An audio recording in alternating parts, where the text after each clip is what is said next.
Last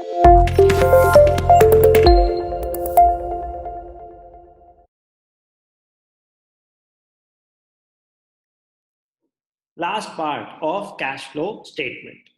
सबसे पहले करा कैश फ्रॉम ऑपरेटिंग एक्टिविटीज, फिर करा cash from investing activities, last part cash from financing activities.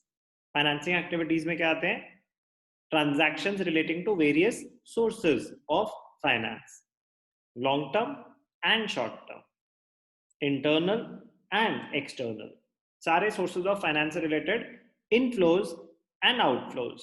तो पहले सारे इनफ्लोज दिखाए जाते हैं, फिर सारे आउटफ्लोज। जैसे इन्वेस्टिंग एक्टिविटीज में था, सिर्फ ऑपरेटिंग एक्टिविटीज में इनडायरेक्टली कैलकुलेट होता है cash flow from operating activities.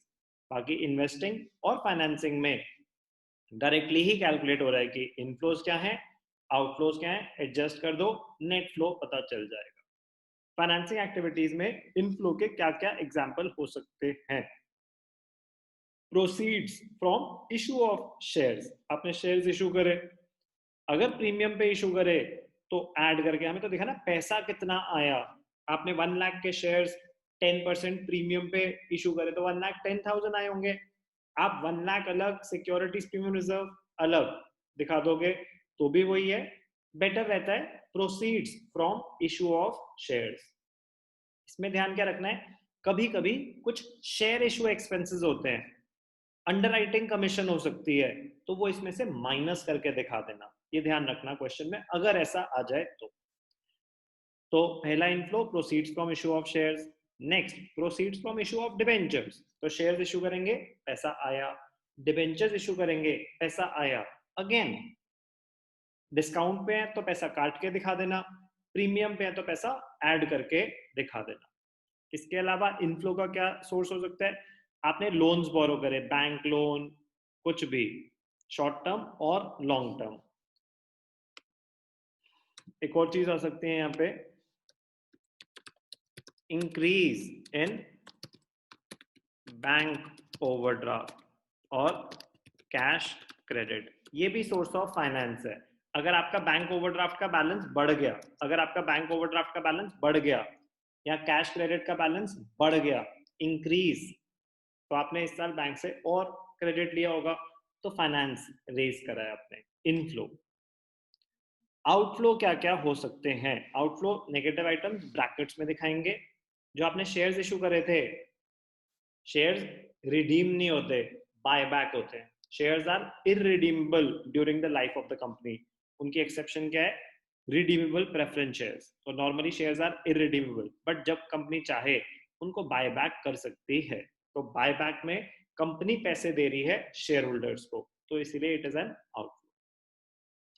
Redemption of preference shares, outflow. Redemption of debentures, redemption का मतलब होता है रीपेमेंट। तो रीपेमेंट, जो डिबेंचर्स इशू करके पैसा आया था पैसे वापस पकड़ो, चलो निकलो यहाँ, आउटफ्लो है। Repayment of loans and borrowings, तो आपने जो लोन्स बोरो किए हुए थे रीपे कर दिए।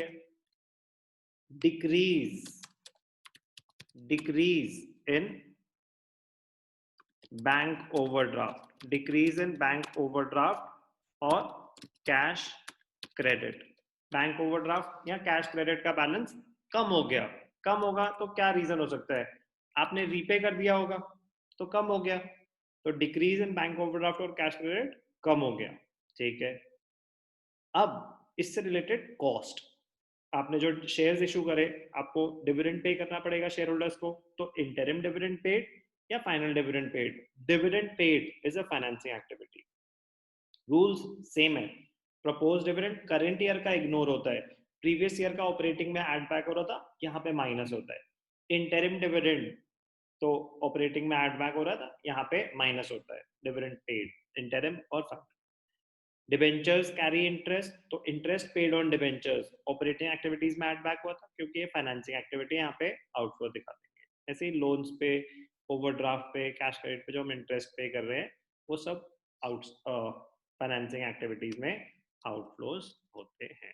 Interest paid on loans, bank overdraft और कैश क्रेडिट। तो इनफ्लोज और आउटफ्लोज को आपस में सेट ऑफ कर दिया जाता है। जो नेट रिजल्ट आएगा दैट विल बी, अगर पॉजिटिव है तो cash flow from financing activities, और अगर नेगेटिव है तो cash used in financing activities. बहुत इजी फॉर्मेट है, बट ध्यान से।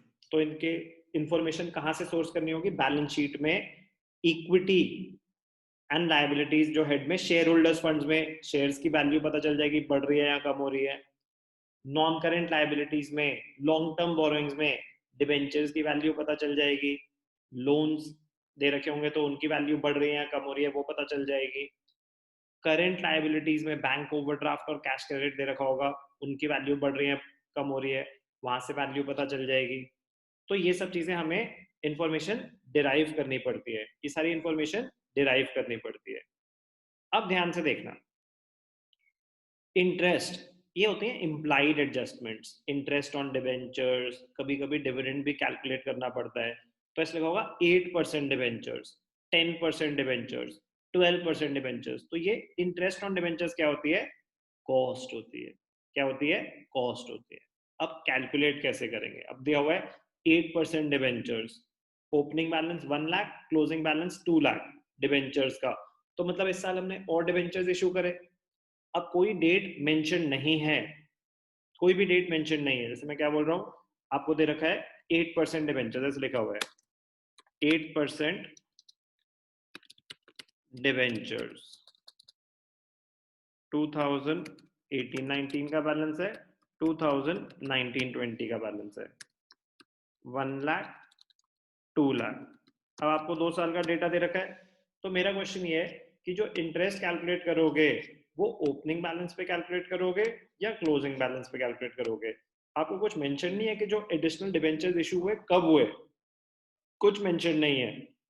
तो आप 8% इंटरेस्ट कैरी करता है डिबेंचर्स, 1 लाख पे दोगे या 2 लाख पे दोगे? तो अजम्पशन लेंगे हम, ओपनिंग बैलेंस पे देंगे इंटरेस्ट, अजम्पशन ये नोट दे देंगे, we assume that the additional debentures were issued at the end of the year. We assume that the additional debentures were issued at the end of the year. तो ये बहुत ही ज्यादा important है। इसको बोलते हैं इम्प्लाइड एडजस्टमेंट। वो बोले या ना बोले, interest on debenture is the charge against profits, देना ही पड़ेगा। Dividend is not a charge. तो डिविडेंड के स्पेशल केस होंगे, कब देना है कब नहीं देना वो क्वेश्चन बताएगा। इंटरेस्ट के बारे में क्वेश्चन नहीं बताएगा तो भी देना है, again because interest on debenture is a charge, mandatory payment. तो इंपॉर्टेंट नोट है, interest on debentures or calculation of dividend, it must be calculated on the opening balance. It must be calculated on the opening balance on the assumption that changes मतलब issue of debentures or redemption of debentures, issue of shares or buyback or redemption of shares, we assume that it took place at the end of the year. तो जो भी calculation होगी, अगर dividend calculate कर भी रहे हो, question की रिक्वायरमेंट है इंटरेस्ट कैलकुलेट कर रहे हो, तो वो ओपनिंग बैलेंस पे, अगर डेट्स मेंशन नहीं है तो। The above rule will be applied only when the specific dates of issue and redemption are not given. अगर क्वेश्चन में ही लिखा है कि additional debentures were issued on 1 अप्रैल 2019, तो बिगिनिंग ऑफ द ईयर हो गया, 1 अक्टूबर को मैंने लोन लिया, तो स्पेसिफिक डेट हो गई। तो इंटरेस्ट कैलकुलेशन, डिविडेंड कैलकुलेशन फिर डेट के हिसाब से होगी, अगर डेट्स गिवन है तो। अगर नहीं गिवन तो हम ये कैलकुलेशन ओपनिंग बैलेंसेस पे करते हैं और नोट देंगे, we assume that the changes took place at the end of the year. बहुत स्कोरिंग है, बहुत इंपॉर्टेंट है format of financing activities. Operating individually strong करना है, इन्वेस्टिंग इंडिविजुअली स्ट्रॉन्ग करना है, फाइनेंसिंग इंडिविजुअली स्ट्रॉन्ग करना है, तब जाके आप कैश फ्लो स्टेटमेंट को क्लोज कर पाओगे। इवेंचुअली तो कैश फ्लो स्टेटमेंट बनाने को आएगी, उसमें ऑपरेटिंग एक्टिविटीज भी दिखाना है, इन्वेस्टिंग भी दिखाना है, फाइनेंसिंग भी दिखाना है। ये तो क्वेश्चन के पार्ट बन के रह जाएंगे थोड़े टाइम में, बट पहले इंडिविजुअली इनको कंसोलिडेट करेंगे कॉन्सेप्ट्स को, फिर जाके कहीं शायद आप पूरी कैश फ्लो स्टेटमेंट बना पाओ। क्या सीखा हमने? Format of cash flow from financing activities.